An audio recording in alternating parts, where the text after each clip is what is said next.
மீண்டும் அனைவருக்கும் வணக்கம்.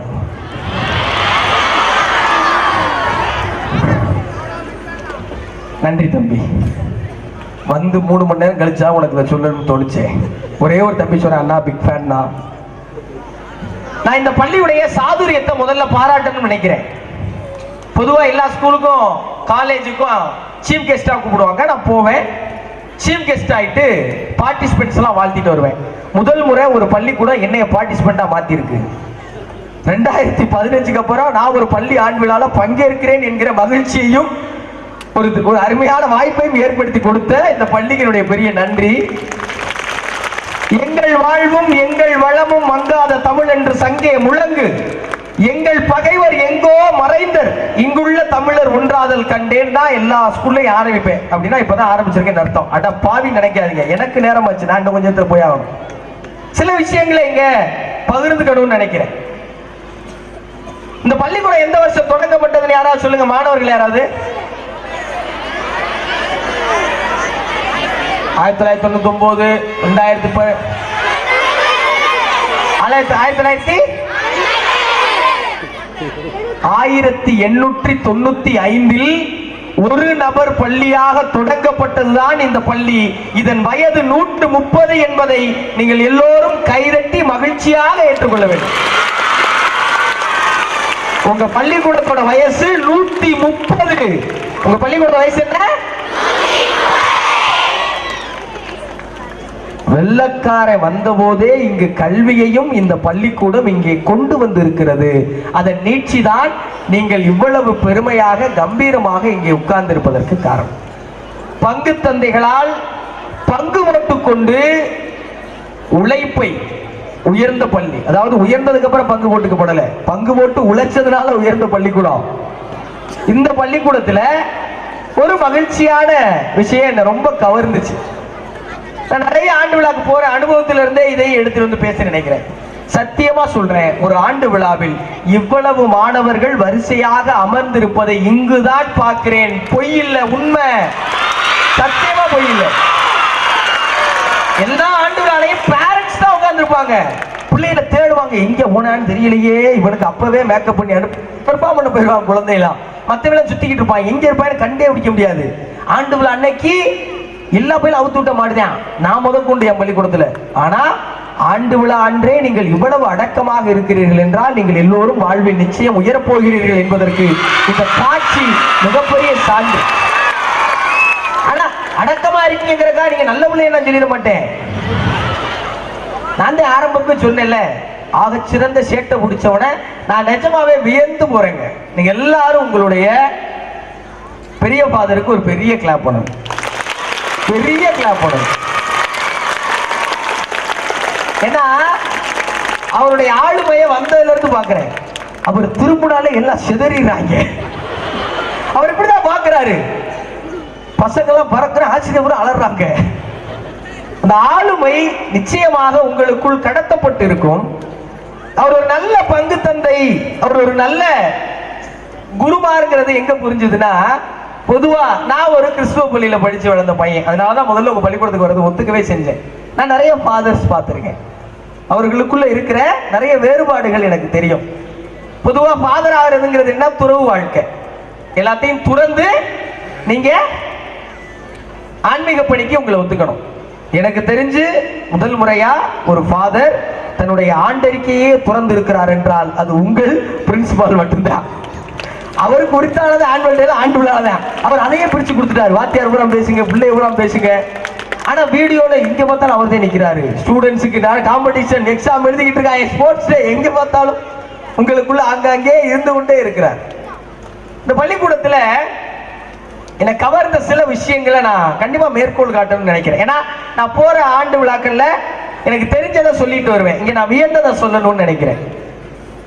இந்த பள்ளியுடைய என்எஸ்எஸ் பிள்ளைகளுக்கு ஒரு பெரிய கைது, எல்லாம் பெரிய பெரிய பெரிய கைது. இது மாவட்ட அளவில் நீங்க தான் சிறந்தவர்கள், இந்த மாவட்டம் கள்ளக்குறிச்சி உங்களை ஒத்துக்கிருச்சுங்கிறதுக்கெல்லாம் கிடையாது. இங்குதான் மாணவர்களை அமைதியாக அமர்த்தி பார்த்து கொள்ளும் பொறுப்பில் பெண் பிள்ளைகள் அதிகமாக இருக்கிறார்கள். அதனால் இந்த பள்ளிக்கு என்னுடைய சிறப்பு வாழ்த்து. நல்ல கைது. ஒவ்வொன்றும் குட்டி மாதிரி நிக்குது. தம்பி நம்ம நினைக்கிறோம் பையனுக்கு தான் ரொம்ப சேட்டைன்னு. பொம்பளை பிள்ளைய மாதிரி ஊம குசும்பு யாருமே செய்ய முடியாது. அதுகளை கண்ட்ரோல் பண்றது இருக்குல்ல, ரொம்ப சிரமம். அது இந்த பிள்ளையை செய்யுது. அப்புறம் வரும்போது இந்த பசங்க அது கோலாட்டம் தானா சார் தம்பி, ஒரு போர் பயிற்சி மாதிரி இருந்தது தம்பி. அந்த பசங்களுக்கு ஒரு பெரிய கிளாப் கொடுங்க. ஸ்கூல்ல நான் ஒரு மார்ஷியல் ஆர்ட்ஸ் ஸ்டூடெண்ட். நான் ஒரு 12 வருஷம் கராட்டே பிராக்டிஸ் பண்ணியிருக்கேன், ஒரு 8 வருஷம் கபடி விளையாண்டுருக்கேன். எனக்கு தெரியும். நீங்க நிறைய சிலம்பம் டெமோ காட்டுவாங்க. அந்த சிலம்பம் வச்சு சும்மா தொடுவாங்க, அடிக்கிற மாதிரி வருவாங்க, அடிக்க மாட்டாங்க. பின்னாடி மியூசிக்ல டம் டும்னு விழுகும். இந்த பசங்க அவன் உள்ள ஒரு 5, உள்ள ஒரு 6 பேர், வெளில ஒரு 6 பேர் நான் நினைக்கிறேன். அவன் அந்த ஸ்டிக் அவன் ஹேண்டில் பண்ணது அவ்வளோ அழகா இருந்தது தம்பி. நீங்க மேஜிக் பண்ணீங்க தம்பி. அவன் என்ன பண்ணான்? அந்த பசங்க எங்க இருக்கீங்க? எந்திச்சு நில்லுங்க. அந்த பசங்க எங்க இருக்கீங்க? இங்க இல்லையா? அவங்க வெளில போயிட்டாங்களா? பின்னாடி அவங்க நல்லா கிளாப் பண்ணுங்க தம்பி. அது ரொம்ப அழகா பண்ணீங்க.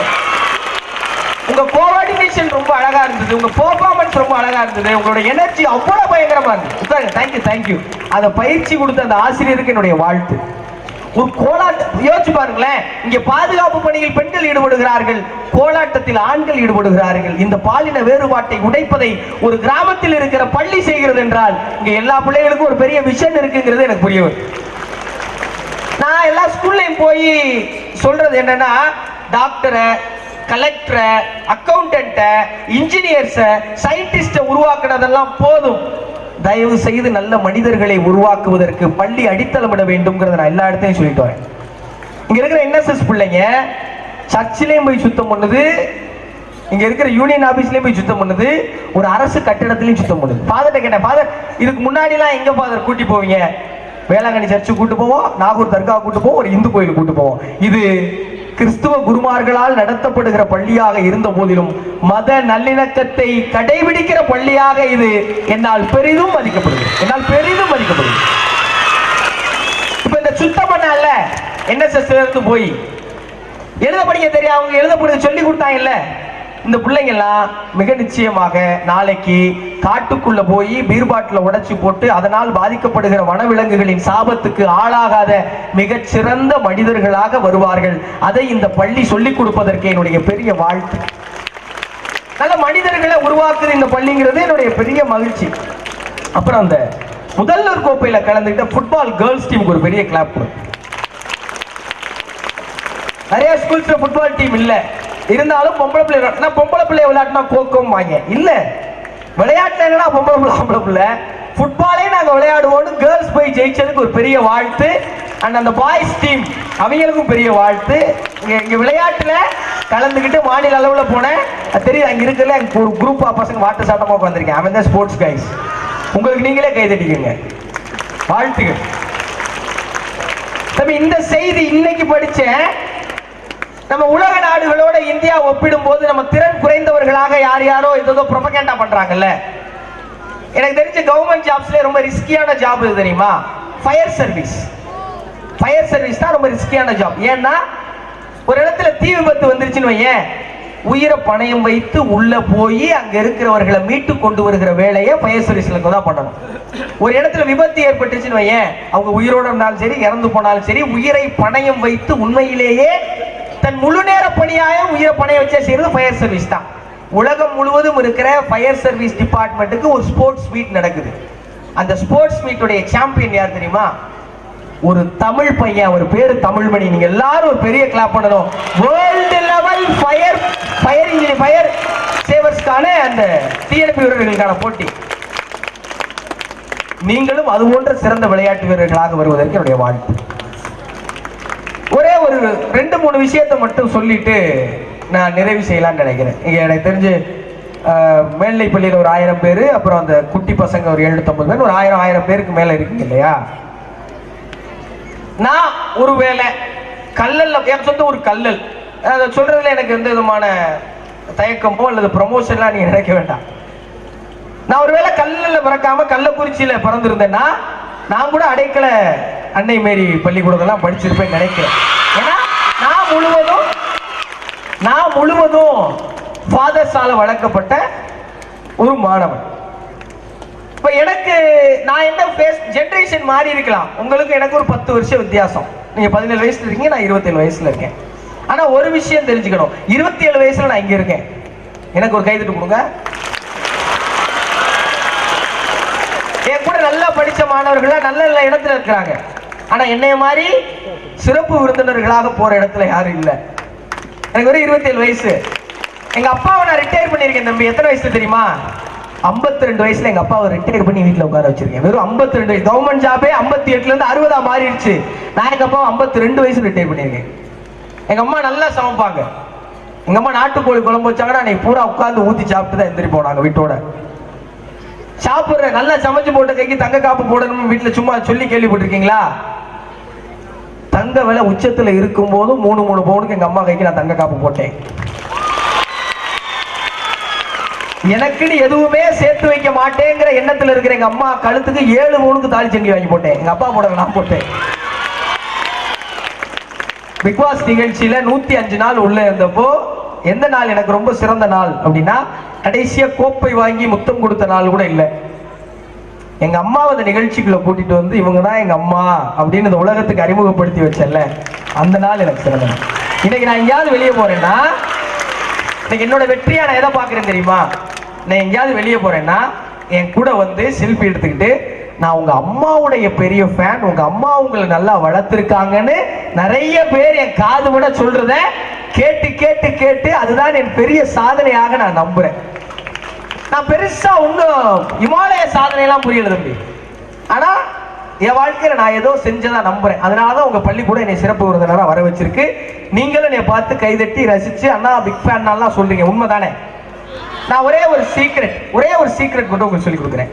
நீங்க அடுத்த 10 வருஷத்துல இந்த இடத்துக்கு வர்றதுக்கான சீக்ரெட் 3 விஷயத்தை ஃபாலோ பண்ணுங்க.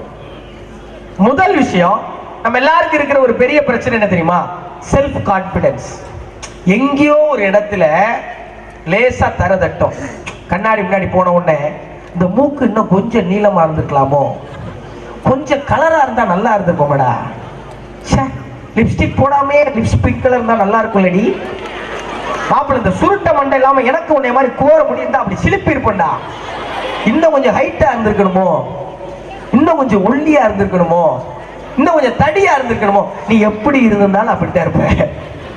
யோசிச்சு பாரு, மூக்கு இன்னும் கொஞ்சம் ஷார்ப்பா இருந்திருக்கணும். எல்லாம் சப்ப மூக்குங்கிறான்னு நினைக்கிறீங்கல்ல, மூக்கு ஷார்ப் ஆயிட்டா ஷார்க்கான ஆயிருமா? அப்பயும் அதே மூஞ்சிதான். அப்துல் கலாம் சார் ஜனாதிபதி ஆயிட்டார் தம்பி. எனக்கு ரொம்ப பிடிச்ச சுவாரஸ்யமான தகவல் இது. வெளியே வர்றாரு, பத்திரிகையாளர்கள் பேட்டி கேட்கிறாங்க. என்ன கேள்வி கேட்கணும்? சார் ஜனாதிபதி ஆயிட்டீங்க, இதுக்கப்புறம் நீங்க ராக்கெட் சயின்ஸ்ல உங்களுடைய ஈடுபாடு எப்படி இருக்கும், இந்தியா வல்லரசாக்கு என்ன பண்ண போறீங்க, போவர்ட்டில இருந்து மக்களை எப்படி மீட்டு கொண்டு வரீங்க? நம்மால கேட்டான், சார் நீங்க உங்க ஹேர் ஸ்டைல மாத்துவீங்களான்னு கேட்டிருக்கான். அவரு கோவம் வந்துருச்சு. ஆனா என்ன பதில் சொன்னார் தெரியுமா? அப்ப நம்மளா தான் என்ன பண்ணுவோம், இங்க வாடான்னு முடிய பிடிச்ச ஆஞ்சு பின்னாடி இருக்க கன்மேன் சொல்லி மண்டையில சுடுறான்னு சொல்லியிருப்போம். அவர் என்ன சொன்னாரு, அதை பத்தி எல்லாம் யோசிக்க எனக்கு டைம் இல்லைன்னு சொன்னார். ஒரு நல்ல கிளாப் கொடுங்க அப்துல் கலாம் சார். நல்ல கிளாப். யாருக்கெல்லாம் சுவிட்சர்லாந்து பிடிக்கும்? சுவிட்சர்லாந்து காதல் திருமணம் செய்து கொண்ட எல்லா ஜோடிகளுக்குமான கனவு நாடு சுவிட்சர்லாந்து. கரெக்டா?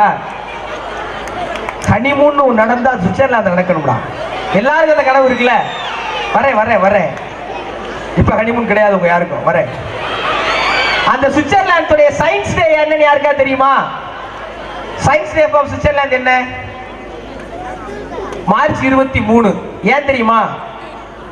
அந்த நாளில் தான் அப்துல் கலாம் அந்த நாட்டிற்கு சென்று வந்தார். அதனால் சுவிட்சர்லாந்து தன் நாட்டுடைய அறிவியல் தினமாக திருமணமே செய்து கொள்ளாத அப்துல் கலாம் வந்து ஒரு நாள சுவிட்சர்லாந்து வந்து அவனுடைய சயின்ஸ் டே அறிவிக்கிறான். இதுதான் சக்சஸ். அப்துல் கலாம் ரொம்ப அழகா இருப்பாரா தம்பி? ஆனா அப்துல் கலாம் அழகு இல்லைன்னு சொன்னா நம்ம யாரும் ஒத்துக்குருவோமா? யாராவது ஒருத்தர் அப்துல் கலாம் அழகு இல்லைன்னு சொன்னா அரைஞ்சிருவோமா மாட்டோமா? அவர் கருப்பா தான் இருப்பாரு, மெல்லிய தேகம் தான். திரும்ப போட்ட கோட்டை தான், 4 கோட்டை தான் திரும்ப போட்டாரு. ஒரே ஹேர் ஸ்டைல் தான். எனக்கு தெரிஞ்ச ஒரு பேரல் ஒளி கூட போட்டிருக்க மாட்டாரு. ஆனா அப்துல் கலாம் கண்ணுக்கு எவ்வளவு அழகா தெரிஞ்சார். ஏன் தெரியுமா? தென்கட்சிக்கோ சுவாமிநாதன் ஐயாவுடைய வசனம் இது. அழகா இருப்பவற்றை நாம் விரும்புவதில்லை. எது தம்பி அழகு? வெள்ளையா இருந்தா ஒரு அழகா, கருப்பா இருந்தா ஒரு அழகா, ஒல்லியா இருந்தா அழகா, குண்டா இருந்தா அழகா, மஸ்குலர் இருந்தா இல்ல. அழகா இருப்பவற்றை நாம் விரும்புவதில்லை, நாம் விரும்புவவை நமக்கு அழகாய் தெரிகிறது. தென்கட்சிக்கோ சுவாமிநாதன் சொல்லுவார். நமக்கு எது பிடிச்சிருக்கோ தானே அழகு. உங்க அம்மா அழகா இல்லைன்னு யாராவது ஒன்று சொல்லிட முடியும்? மூஞ்சி முறையெல்லாம் உடைச்சிட மாட்டோம். உங்க அப்பா அசிங்கமா இருக்காரு யாராவது சொல்லிட முடியும்? அடிச்சு பல்ல பேத்து. என்ன நமக்கு அவங்களை பிடிக்கும். ஒருவேளை நீங்க எல்லாருக்கும் பிடிக்கிற ஆளா மாறிட்டீங்கன்னு வைங்களேன், நீங்க தான் உலகத்துல அழகான ஆம்பளை, அழகான பொம்பளை. இந்த உலகத்துல நீங்க தான் அழகான பொம்பளை. ஃபர்ஸ்ட் விஷயம் செல்ஃப் கான்பிடன்ஸ். என்கிட்ட இது இல்லைன்னு நினைக்கவே நினைக்காது. இது இல்லாத பல பேரு நம்மளோட மோசமா. ஒண்ணு இல்ல தம்பி, நீங்க நினைக்கலாம் என்னடா நம்ம ஒரு சென்னையில பிறந்திருக்கலாம், இல்ல கொரியால பிறந்திருக்கலாம், ஒரு பாம்பேல பிறந்திருக்கலாம், டெல்லியில பிறந்திருக்கலாம். தம்பி பீகார்ல ஒரு பொம்பளை பிள்ளை, இந்த பிள்ளை பேரு சீமா குமாரி. சீமா குமாரிக்கு 10 வயசு தம்பி. 10 வயசுனா 5ஆம் கிளாஸ் படிக்கிற பிள்ளை. 1 கிலோமீட்டர் ஸ்கூலுக்கு போகணும். நீங்களா எதுக்கு ஸ்கூல்ல வரீங்க? அம்மா அப்பா கொண்டாந்து விடுறாங்க, சைக்கிள்ல வர்றீங்க. யாரோ நடந்து வரீங்களா ஸ்கூலுக்கு? 1 கிலோமீட்டர் தூரம். வெரி குட், அவங்களும் கிளாப் தான். சீமா குமாரி குதித்து குதித்து பள்ளிக்கூடத்துக்கு போகிறாள். ஏன் தெரியுமா? சீமா குமாரிக்கு ஒரு கால் இல்லை. ஒரு கால் இல்லாத 10 வயது குழந்தை தப்பி தப்பி தினமும் பள்ளிக்கூடம் செல்கிறாள் என்றால் அவளை விட மோசமான சூழல் நம்ம இருக்கோம் இல்ல. we are the best தம்பி. உங்க பகுதியில இருந்து ஒரு தம்பி தான் சூப்பர் சிங்கர் வின் பண்ணாரு. உண்மைதானே? இதே பள்ளிக்கூடத்தோட மாணவர் தானே?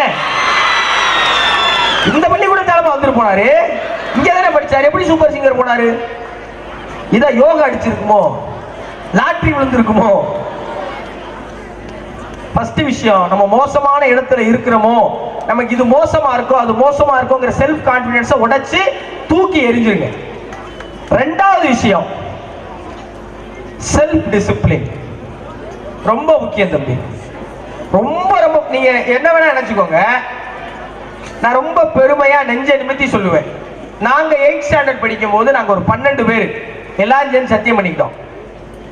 நம்ம யாருமே வளர்ந்து பெரியவனாகி எவ்வளவு பெரிய பொசிஷனுக்கு போனாலும் தம் அடிக்க கூடாது, தண்ணி அடிக்க கூடாது மாப்பிள்ள அப்படின்னு நாங்க ஒரு 12 பேர் சத்தியம் பண்ணிக்கிட்டோம். இன்னைக்கு நான் மீடியா தெரியும்ல, மீடியால சினிமாக்காரெல்லாம் தண்ணி அடிப்பான் தம் அடிப்பான்லாம் சொல்லுவாங்கல்ல. பொண்ணெல்லாம் கொடுக்க மாட்டாங்களாம். அது வேற பயமா இருக்கு. பரவாயில்ல இருந்துட்டு போகுது. சினிமால பார்ட்டி பண்ணுவாங்கலாம் சொல்லுவாங்க. நடக்கும், பார்ட்டிஸ் நடக்கும், எல்லாம் நடக்கும். நாங்க சத்தியம் பண்ணிட்டோம்ல 12 பேர். 12 பேரும் நல்ல நிலைமையில தான் இருக்கும். ஆனா அந்த 12 பேர்ல இன்னமும் டீடோட்டலராக இருக்கிறவர் நான் மட்டும்தாங்கிறத நெஞ்சு தட்டி சொல்லிக்குவேன். அதனால பள்ளி கல்லூரிகளுக்கு நான் போய் தைரியமா பேச முடியும். ஏன்னா நான் குடிக்க மாட்டேன், நான் தம்மடிக்க மாட்டேன், நான் எந்த போதை வஸ்துவையும் இது நாள் வரை என் மூக்கு நாக்கு அருகில் கூட எடுத்து வந்து இல்லை என்பதை நான் தைரியமா சொல்லுவேன். நான் எங்க அம்மாவுக்கு நான் அப்படி சத்தியம் பண்ணி கொடுத்தேன். இது என்ன பண்ணும் தெரியுமா? இது உன்னை பயங்கர கான்சென்ட்ரேட்டபிளா மாத்திரும். இங்க இருக்கிற எல்லாருக்கும் இந்த வயசுல இன்னொரு பெரிய எதிர்ப்பால் ஈர்ப்பு பருவத்துல பன்னி குட்டி கூட அழகாத்தாண்டா தெரியுமா? இல்ல பாக்குற பிள்ளைலாம் கண்ணுக்கு அழகா இருக்கிற மாதிரியே தெரியும், பாக்குற பையன்லாம் ஸ்மார்ட்டா இருக்கிற மாதிரியே தெரியும். ஆனா நாமுத்துக்குமார் ஒரு கவிதை இருக்கு. நாமுத்துக்குமார் யாருக்கெல்லாம் பிடிக்கும்? கவிஞர் நா முத்துக்குமார். முத்துக்குமார் என்ன எம்ஏ படிச்சிருக்காரு பச்சைப்பால. அவர் எழுதுறாரு, என் கல்லூரி நாட்களில் என் வறண்ட நேரங்களில் சில மலை மேகங்கள் என்னை கடந்து சென்றன. அப்படின்னா என்ன? அவரை சில பேர் சைட் அடிச்சிருக்காங்க. கவிஞன்ல சைட் அடிக்காம இருப்பாங்களா? நமக்கு நடக்கும்ல, பஸ் ஸ்டாண்ட்ல, பள்ளிக்கூடத்துல, டியூஷன் சென்டர்ல எவனோ ஒரு ஏழைக்கேத்த இல்லுன்ற மாதிரி ஏதோ ஒரு பைத்தியம் நம்மளை பார்க்கும்ல. நாமத்துக்குமார் அப்படி பார்த்துருக்கு. நாமத்துக்குமார் சொல்றாரு, அந்த மலை மேகங்கள் என்னை கடந்த போது நான் குடை பிடித்தபடி கவிதை எழுதி கொண்டிருந்தேன். அப்படின்னா என்ன அர்த்தம்? நான் அதை கண்டுக்கலன்னு சொல்றேன் அந்த மனுஷன். நான் அதை கண்டுக்காம என்ன பண்ணேன்? கவிதை எழுதிக்கிட்டு இருந்தேன். அதனால் அவ்வப்போது விகடனிலும் குமுதத்திலும் என் கவிதைகள் பிரசுரமாய் கொண்டிருந்தன. அதை கவனிச்சிருந்தா கவிதை எழுதிருக்க முடியுமா? அதை கவனிச்சிருந்தா குமுதத்திலையும் விகடன்ல வந்திருக்க முடியுமா? அதை கவனிக்காதனாலதான் 39 வயதில் 39 வயதில் இறந்த போதும் இன்றும் நாமுத்துக்குமார் நம் எல்லோர் மனதிலும் வாழ்ந்து கொண்டிருக்கிறார். இந்த வயசுல வருகிற பருவ சிக்கலை எவன் கடந்து வரானோ லைஃப்ல பெரிய ஆளா வருவான். ஏன்னா உன் கண்ட்ரோல் உன் கையில இருக்கும். உன் கண்ட்ரோல் யார் கையில இருக்கும்?